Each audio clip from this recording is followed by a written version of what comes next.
السلام عليكم والله هكا جيبتان ورقدان أديقون أقرين إلها كون حريست الدنيا أقربا ما هاد قالي الله أيا إسكالي كفا إذا سفر صدن قالي والله لياش المسلمين تأهو ورقدان وحي كتي من سعودي عربية وحي نقصوا عطاتاتك الإسلام قا ورقية دمر بالي شيخ أحمد داد أوه إلاليها قبرق النبي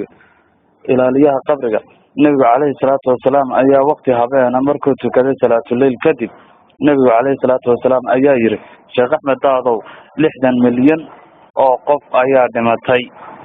oo qof kamid ahna jannada ma gelin Sheekh Ahmed Daad aad buu u baqay sababtoo ah dadkii islaamka oo aan raacin jidkii nabiga alayhi salaatu wasalaam sida darteed dumarku ma ogola inay raacaan ragooda markay wax faraan awradooda ma asturaan dadka maalqabeenka ahina xoolahooda masaakiinta islaamka in yar wax kama siiyaan dadka xajka aadaana ma tukadaan waqti kasta nabiga alayhi salaatu wasalaam wuxuu yiri Sheekh Ahmed Daad oo u sheeg dadka islaamka ah si ay u wariyaan una qaybiyaan fariintan qofkii qaybiya oo badiyo waraaqaha ku daabaca riyadooda ama niyadooda waxay ku qabtaan way arki doonaan hadii Ilaahay idmo qofkii isagoo deyn qaba warkan baahiya Ilaahay baa ka saacidayo inuu deynta iska bixiyo Sheekh Ahmed Daad hadii waxa aan sheegayo been yihiin alla iimaan naxariisto jannadiisana ha iga dheereeyo muslimiinta oo dhan ha raacaan diinta islaamka waxay farayso hana ka haraan waxay ka reebayso qaraabada iyo dadweynuhuna ha isku naxariistaan ilaahayna dambi dhaaf ha weydiistaan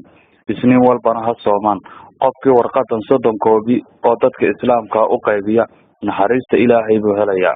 waxa uu san weligii arkina uu arkaya warqadan iyo noqon wax meel la iska dhigo qofkii muslim ah oo arka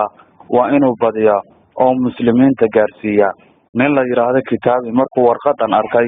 wuxuu u dhiibay gabadh xoghayn u ahayd waxayna ka qortay 29 koobi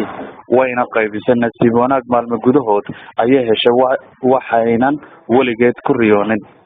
nin kale oo la yiraahdo Sayma Salman markuu warqadan arkay armaajo sanduuq ayuu ku riday wana ku hilmaamay shaqadiisina waa laga eriyay balse markuu waayay shaqadiisii ayuu xasuustay warqadan oo misana 120 koobi ka sameeyay falkaas wanaagsan kadib ayuu helay shaqo ka fiican sidii hore